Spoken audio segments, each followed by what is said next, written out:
Hello, everyone.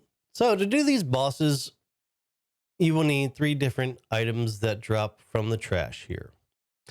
These are eggs of an arid epoch, eggs of a fearful epoch, and Sycrakea frigid scales. You'll need 2 of each egg and 8 frigid scales in total. 2 arid epoch eggs and 4 scales will make the blue Yulon piece of envy needed to summon the squid boss.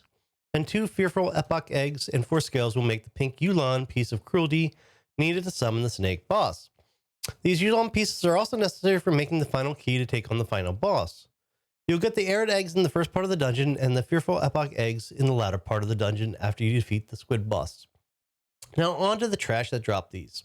So there are 2 different types of trash that you'll have to deal with: the scorpion named Cardios and the flying goober thingy named Lakina. The scorpion is the one most groups have trouble with when first starting to learn this dungeon, but it's super easy once you get the mechanics down.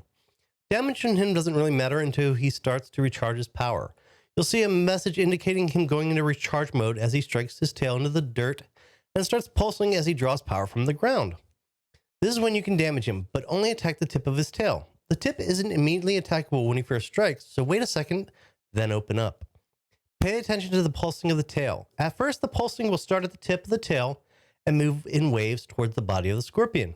After a period of time, he'll reverse this pulsing motion. The pulsing will then go from the body towards the tip and will have a greenish tint. It is important to stop all DPS immediately when you see this and wait.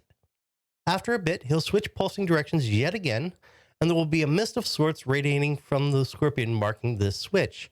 This is when you open up with all your most damaging moves, targeting the tip of the tail. If done right, he'll be on his back in moments, the equivalent of breaking the engine mechanic seen in the previous dungeon. Lastly, when fighting the scorpion, make sure to keep the scorpion facing away from objects or obstacles, as sometimes he will place his tail tip into the environment, making it impossible to hit. Moving on, Lakina, as I said, is the other trash mob you'll encounter. Fortunately, it is much simpler and easier to take down. Simply attack it until it turns into a ball of water. The message Lakina is trying to absorb power will indicate the switch to this new phase.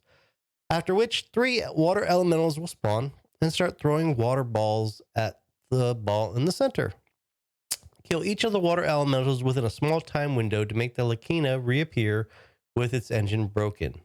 It'll take big damage, and it's very simple, very straightforward.